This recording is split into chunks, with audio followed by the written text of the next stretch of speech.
SV news కు స్వాగతం. ముందుగా హెడ్లైన్స్. లెటరల్ ఎంట్రీ విధానంపై వెనక్కి తగ్గిన కేంద్ర ప్రభుత్వం. దేశ సమగ్రతను కాపాడేందుకు రాజు ప్రాణత్యాగం చేశారు రేవంత్ రెడ్డి.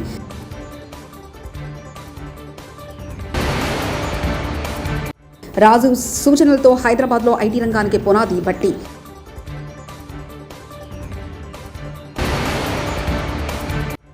రాజీవ్ గాంధీకి తెలంగాణకి ఏమైనా సంబంధం ఉందా? జగదీష్ రెడ్డి.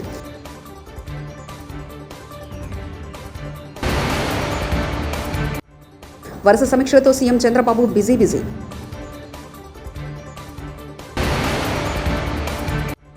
హుస్సేన్ సాగర్కు భారీగా వరద ప్రవాహం.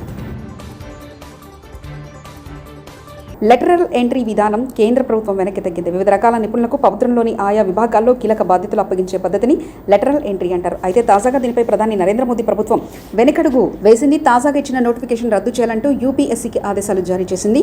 ఆ తర్వాత ఈ మేరకు యూపీఎస్సీ చైర్మన్కు కేంద్ర మంత్రి జితేంద్ర సింగ్ లేఖ రాశారు. కోలకత్తాలోని ఆర్జీకర్ వైద్య కళాశాల ఆసుపత్రిలో జూనియర్స్ డాక్టర్స్పై అత్యాచార కేసును సీబీఐ విచారిస్తుంది.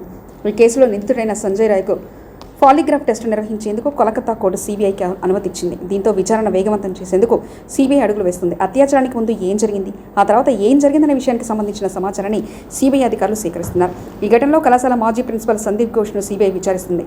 అయినప్పటికీ ఆయన నోరు విప్పడం లేదని సమాచారం. సెమినార్ గదిలో జూనియర్ డాక్టర్ మృతదేహం ఉందనే విషయం ఆర్జీకేర్ ఆసుపత్రి ప్రిన్సిపాల్గా ఉన్న సందీప్ ఘోష్కు ఆగస్టు 9 ఉదయం 7 గంటలకు తెలిసింది. ఆ తర్వాత ప్రిన్సిపాల్తో పాటు పలువురు సెమినార్ హాల్లోకి వెళ్లారు. ఘటన తర్వాత అప్పటి ప్రిన్సిపల్ సందీప్ ఘోష్కి తోటి సిబ్బంది ఆసుపత్రి అధికారులతో సమావేశం ఏర్పాటు చేశారు. అసలు ఆ రోజు ఏం జరిగిందనే విషయాలు తెలుసుకోవడానికి సందీప్ ఘోష్ను సీబీఐ అధికారులు విచారిస్తున్నారు. ఆంధ్రప్రదేశ్ ముఖ్యమంత్రి నారా చంద్రబాబు నాయుడు ఇవాళ వరుస సమీక్షలతో బిజీగా ఉండనున్నారు. ఉదయం 11:45 ఏపీ సచివాలయానికి ముఖ్యమంత్రి వెళ్లారు. 12 గంటలకు పంచాయతీరాజ్, గ్రామీణ అభివృద్ధి, గ్రామీణ నీటి సరఫరా శాఖలపై సమీక్షా సమావేశం నిర్వహిస్తారు. అనంతరం పర్యావరణం, అటవులు, సైన్స్ అండ్ టెక్నాలజీపై రివ్యూ చేస్తారు. ఈ సమీక్షకు ఉప ముఖ్యమంత్రి పవన్ కళ్యాణ్, సంబంధిత శాఖ ఉన్నతాధికారులు హాజరు కానున్నారు. దివంగత మాజీ ప్రధానులు నెహ్రూ, ఇందిరా, రాజీవ్ గాంధీలు దేశంలో సాగునీటి ప్రాజెక్టులు కట్టారని సీఎం రేవంత్ రెడ్డి తెలిపారు. 1980లో దేశానికి టెక్నాలజీని పరిచయం చేసిన ఘనత రాజీవ్ గాంధీకి దక్కుతుందని ప్రశంసించారు. పంచాయతీరాజ్ వ్యవస్థలు రాజీవ్ గాంధీని బలోపేతం చేశారన్నారు. సోమాజిగూడలో మాజీ ప్రధాని రాజీవ్ గాంధీ జయంతి సందర్భంగా ఆయన విగ్రహానికి సీఎం రేవంత్ రెడ్డి, ఉప ముఖ్యమంత్రి Bhatti Vikramarka, Congress in charge Deepdas Munshi, V H mayor Vijayalakshmi, Jaggareddy, పలువురు కాంగ్రెస్ నేతలు నివాళులర్పించారు. ఈ సందర్భంగా రేవంత్ రెడ్డి మాట్లాడారు. కాంగ్రెస్ అగ్రనేత సోనియా గాంధీ పట్టుదలతోనే తెలంగాణ సాధ్యమైందన్నారు. దేశంలో విప్లవాత్మకమైన మార్పులు తీసుకొచ్చిన ఘనత రాజుకే దక్కుతుందన్నారు.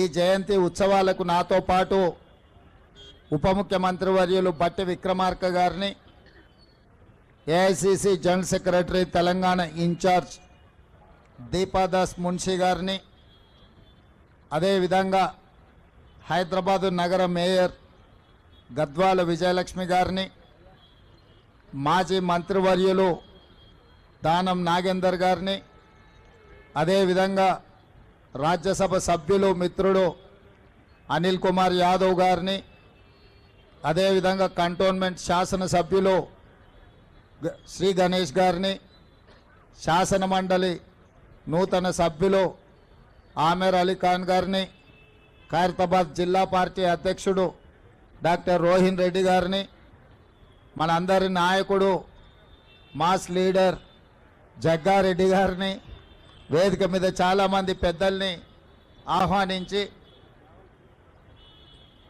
భువనగిరి లోక్సభ సభ్యులు చామల కిరణ్ రెడ్డి గారిని, అదేవిధంగా రాజీవ్ గాంధీ వారసులైన విద్యార్థులందరినీ కార్యక్రమానికి ఆహ్వానించి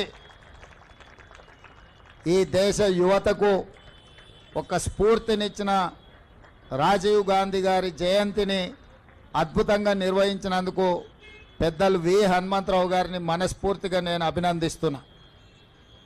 రాజీవ్ గాంధీ ఒక స్ఫూర్తి. రాజీవ్ గాంధీ గారు సమూలమైన మార్పులకు, విప్లవాత్మక చైతన్యానికి వారు ఆదర్శంగా నిలబడి ఈ దేశంలో పెద్దలు బట్టి విక్రమార్క గారు చెప్పినట్టు పారిశ్రామిక విప్లవం కొంత వెనుకబడ్డ కంప్యూటర్ విప్లవంతోనే కోట్లాది మందికి ఉద్యోగ ఉపాధి అవకాశాలు వస్తాయి, భారతదేశము ప్రపంచంతో పోటీ పడుతుందని గుర్తించి 1980 దశకంలోనే ఈ దేశానికి కంప్యూటర్ని, ఈ దేశానికి సాంకేతిక నైపుణ్యాన్ని, అదేవిధంగా టెలికాం రంగాన్ని ఈ దేశానికి పరిచయం చేసిన గొప్ప స్ఫూర్తి ప్రదాత శ్రీ రాజీవ్ గాంధీ గారు.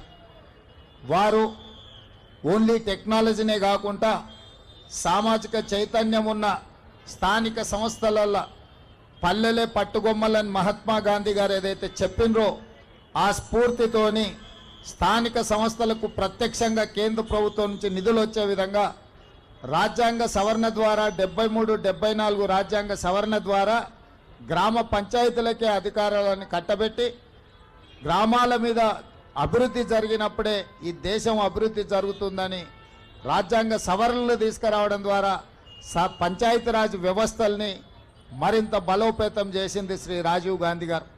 ఇదే కాకుండా కుటుంబంలోనే కాదు, రాజకీయాలలో స్థానిక సంస్థల్లో మహిళలకు ప్రాధాన్యం ఉండాలి, సమానమైన అవకాశాలు ఉండాలి అని చెప్పి స్థానిక సంస్థలలో మహిళలకు రిజర్వేషన్లు తీసుకొచ్చి మహిళల్ని పొలిటికల్లీ ఎంపవర్ చేసింది శ్రీ రాజీవ్ గాంధీ గారు. ఈరోజు గద్వాల విజయలక్ష్మి గారు మేయర్ అయినా, శ్రీలత గారు డిప్యూటీ మేయర్ అయినా, రాజీవ్ గాంధీ గారు రాజ్యాంగంలో తీసుకొచ్చిన మార్పుల వల్ల మహిళా రిజర్వేషన్ రావడం వల్ల ఈరోజు వాళ్ళు అధికారంలో భాగస్వాములై ఈ దేశ నిర్మాణంలో వాళ్ళు క్రియాశీలక పాత్ర పోషిస్తున్నారు.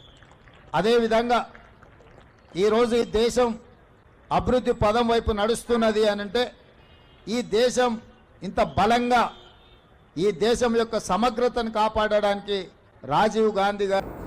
దివంగత మాజీ ప్రధాని రాజీవ్ గాంధీ సూచనలతో హైదరాబాద్లో ఐటీ రంగానికి పునాది పడిందని ఉప ముఖ్యమంత్రి బట్టి విక్రమార్క తెలిపారు. దేశ ప్రగతికి రాజీవ్ గాంధీ ఎంతో కృషి చేశారని, దేశంలో టెక్నాలజీని రాజు విస్తృతం చేశారని కొనియాడారు. సోమాజిగూడలో మాజీ ప్రధాని రాజీవ్ గాంధీ జయంతి సందర్భంగా ఆయన విగ్రహానికి సీఎం రేవంత్ రెడ్డి, ఉప ముఖ్యమంత్రి Bhatti Vikramarka, Congress in charge Deepdas Munshi, V H mayor Vijayalakshmi, Jaggareddy, పలువురు కాంగ్రెస్ నేతలు నివాళులర్పించారు. ఈ సందర్భంగా బట్టి మీడియాతో మాట్లాడారు. హైదరాబాద్ ఐటీ రంగానికి రాజు పునాదులు వేశారని. అనిల్ కుమార్ యాదవ్ గారికి, అట్లాగే జిల్లా కాంగ్రెస్ కమిటీ అధ్యక్షులు రోహన్ రెడ్డి గారికి, మరో పార్లమెంటు సభ్యులు చామల కిరణ్ రెడ్డి గారికి, అట్లాగే నాతో శాసనసభ్యులుగా ప్రతిపక్షంలో టీఆర్ఎస్ పార్టీపై నిరంతరం పోరాటం చేసినటువంటి మిత్రుడు జగ్గారెడ్డి గారికి, మేయర్ గారికి, శాసన మండలి సభ్యులకి, అమర్ అలీ ఖాన్ గారికి, అట్లాగే కార్పొరేషన్ చైర్మన్లకి, కార్యక్రమానికి ఇక్కడికి ఇచ్చేసినటువంటి ఇతర మిత్రులందరికీ, ముఖ్యంగా చిన్నారులకి, పాత్రికేయ మిత్రులకి, కాంగ్రెస్ ప్రతి ఒక్క మరి యువత పెద్ద ఎత్తున దేశ పాలనలో భాగస్వాములు కావాలని చెప్పి 18 సంవత్సరాలకే ఓటు హక్కును తీసుకొచ్చింది కూడా రాజీవ్ గాంధీ గారే. ఒకనాడు ఆయన ప్రధానమంత్రిగా విదేశాల్లో పర్యటన చేస్తూ ఆ రోజు చెప్పినటువంటి మాటలు ఈరోజు మన భారతదేశాన్ని ప్రపంచముఖంగా పెద్ద ఎత్తున ఉంచాయి. ఆ సమావేశంలో భారతదేశం ఇండస్ట్రియల్ రెవల్యూషన్ మిస్ అయింది. ఇండస్ట్రియల్ రెవల్యూషన్ని భారతదేశం మిస్ అయింది. We missed industrial revolution but we can't afford to miss the computer revolution అని చెప్పి ఆ వచ్చే కంప్యూటర్ రెవల్యూషన్ని ప్రపంచంలో భారతదేశం కూడా పాలు పంచుకునేటట్టుగా, అందులో ప్రముఖ పాత్ర వహించేటట్టుగా ఆనాడు ఆయన ప్రధానమంత్రిగా నిర్ణయాలు చేశారు. కాబట్టే ఈరోజు భారతదేశంలో కంప్యూటర్ రంగంలో అనేక మంది విద్యార్థులు చదువుకోవటానికి కానీ, లేకపోతే ప్రపంచవ్యాప్తంగా ఉన్నటువంటి సంస్థల్లో భారతీయులే పెద్ద. మాజీ ప్రధానమంత్రి రాజీవ్ గాంధీకి తెలంగాణకి ఏమైనా సంబంధం ఉందా అని మాజీ మంత్రి ఎమ్మెల్యే జగదీష్ రెడ్డి ప్రశ్నించారు. ఎట్టి పరిస్థితుల్లోనూ బీఆర్ఎస్ అధికారంలో వచ్చాక రాజీవ్ గాంధీ విగ్రహాన్ని తొలగిస్తామని వార్నింగ్ ఇచ్చారు. బీఆర్ఎస్ రాగానే సెక్రటరియట్ ముందు తెలంగాణ తల్లి విగ్రహాన్ని పెట్టి తీరుతామని స్పష్టం చేశారు. ఎలా తెచ్చుకుంటాం, ఈనాడు అపసప్పు చేసి తెచ్చి కట్టుకుంటాం. మరి మేము అవతల ఇంత అప్పు తెచ్చి వడ్డీ తెచ్చుకున్నాక, బయట వడ్డీ తెచ్చుకొని కట్టినాక మళ్ళీ ప్రభుత్వం చేయకపోతే మా బాధ ఇట్లా ఏం చేయాలి? మేము ప్రభుత్వం నుంచి స్పష్టత కావాలి. రైతాంగం అడుగుతున్నమాట, ప్రభుత్వం నుంచి మాకు స్పష్టత కావాలి. మీరు చెప్తున్న ఈ 17,13,000 మంది పైన రైతులు ఏదైతున్నారో వీళ్ళకు సమాచారం ఇవ్వండి క్లియర్గా. ఇగో ఈ తారీఖు లోపల మీకు వస్తాయి. 2 లక్షల పైన ఉన్న వాళ్ళు ఇగో ఈ తారీఖు లోపల మిగతా జమ చేయండి, మేము చేస్తాం 10వ తారీఖు నాడు. మొన్న ఆగస్టు 15 లోపల ఏదైతే చేస్తామని చెప్పినరో ఆ పద్ధతుల్లో వెంటనే ప్రభుత్వం ఒక స్పష్టమైన ప్రకటన చేయాలి. ఏ తేదీ లోపల వీళ్ళందరికీ మాఫీ చేస్తారో, 2 లక్షల పైన రుణం ఉన్న వాళ్ళను ఏ తారీఖు లోపల మిగతా అన్ని కూడా బ్యాంకులో జమ చేయమని చెప్తున్నారో ప్రభుత్వం నుంచి స్పష్టత కావాలి. హైదరాబాద్ రామ్నగర్లో భారీ వర్షాలతో వరదలు కొట్టుకుపోయిన ఓ ద్విచక్ర వాహనదారుడు కాపాడిన యువకులు.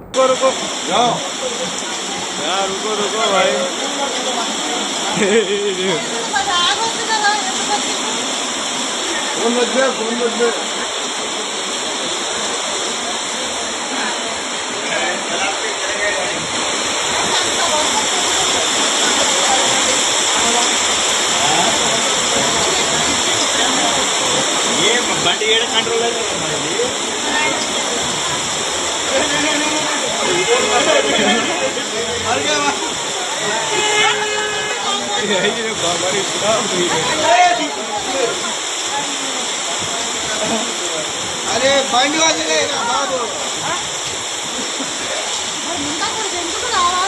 అంతగానం పోతున్నా కదా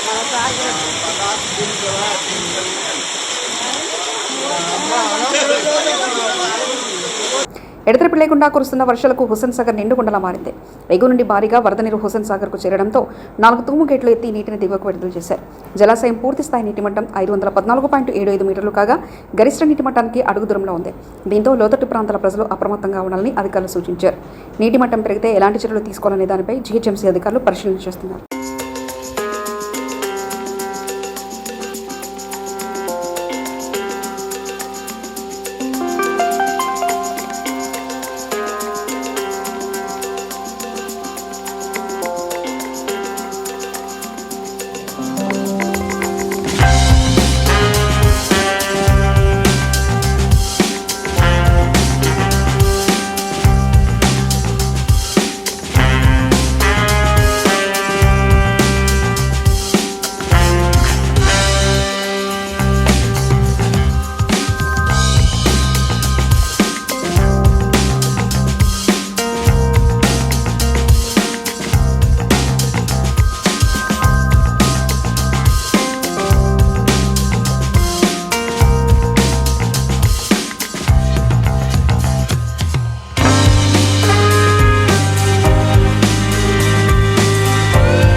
హైదరాబాద్లో భారీ వర్షాల నేపథ్యంలో మూసికి వరద ప్రవాహం పెరిగింది. దీంతో భూదాన్ పోచంపల్లి నుంచి బీబీనగర్ వెళ్లే మార్గంలో రుద్రవెల్లి దగ్గర రాకపోకలు నిలిచిపోయాయి.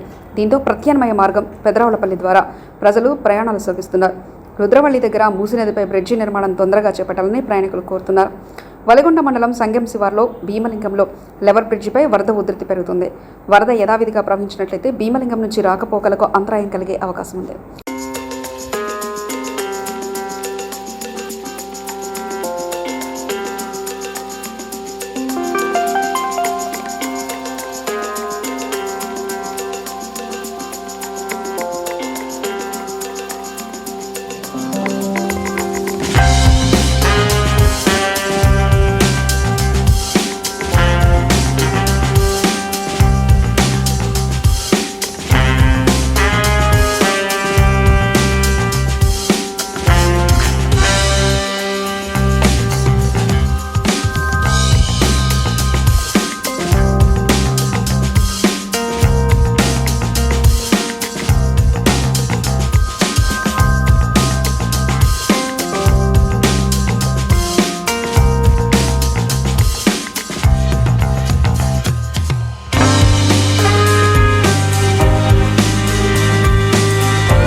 లెటరల్ ఎంట్రీ విధానంపై వెనక్కి తగ్గిన కేంద్ర ప్రభుత్వం.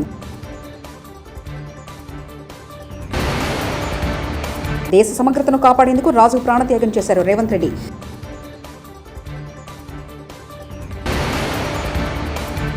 రాజు సూచనలతో హైదరాబాద్లో ఐటీ రంగానికి పునాది బట్టి.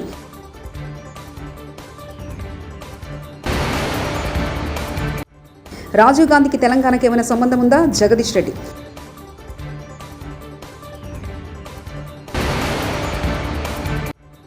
వరుస సమీక్షలతో సీఎం చంద్రబాబు బిజీ.